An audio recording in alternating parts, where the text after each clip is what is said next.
BoEstrategy.com.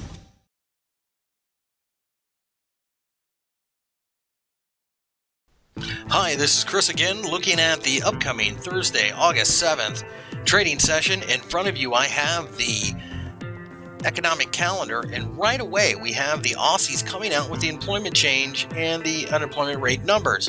6% is expected for the month of July, just as 13,200 added for the month of July as expected.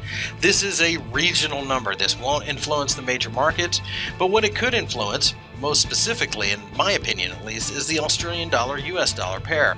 We are pressing against the 0.9350 level, and a break above the 0.9375 handle has us re-entering the previous consolidation area, which means we would be going to the 0.9450 level, a nice short-term buying opportunity. A less than anticipated number, though, could send us back down to the 92 handle in rather short order, so expect the Aussie dollar to move early in the day. Going into the later part of the day, the next thing without a doubt that has any significant importance is down here at 11 GMT with the Bank of England rate decision. No change expected, but the BoE is much closer to tightening than loosening, so look for supportive statements to move the British pound higher. We actually like buying the British pound anyways, so we'll probably be long of it against the US dollar as the US dollar is overbought going into the announcement. And part of that is because the European Central Bank rate decision is shortly, about 45 minutes later. No change expected, but the European economy is much softer than the British economy, so expect possible signs of loosening. The euro-dollar pair, though, is so oversold at this moment in time, it's really difficult to sell a market that's just been so beaten up at this point. So really, we're probably going to be better off just waiting for a rally to sell. The natural gas markets, same situation, oversold, consolidating at the moment. Quite frankly, a better than anticipated storage change number, meaning lower number, then the nat gas markets rallying should provide a nice selling opportunity, and that's exactly how we will treat it.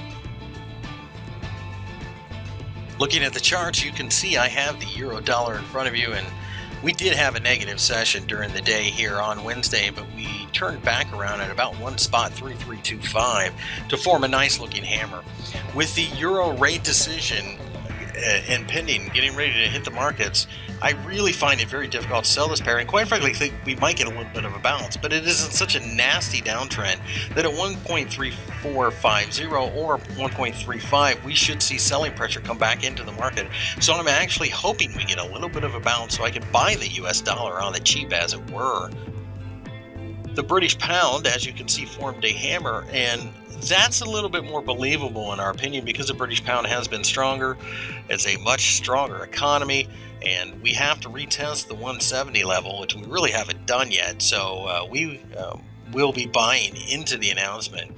168 would be where we would have to admit that we were wrong if we broke down below. But quite frankly, this is an oversold condition waiting for a bounce. 170 will be the inflection point as to where we go next. The Aussie dollar had a strong session during the day, as you can see. Spot 9350 is roughly what we're testing. A break above the top of the range, which is the spot 9375 level, after the employment number, if it's good enough, should send this market looking for spot 9450. On the other hand, though, if we get a bad number, we could go down to this 92 level with relatively short order. And then finally, S&P 500, you can see that we did form a little bit of a positive candle, but quite frankly, the most important thing is that we continue to respect this consolidation and this uptrend that is a little bit sloppy, the line. I'm the first to admit that, but really, quite frankly, it's just the general vicinity that we're looking at. 1900 should be the floor. A break at the top of the candle is a nice buying opportunity at about 1928 if we get it. And with that, I've looked at the August 7th, Thursday trading session.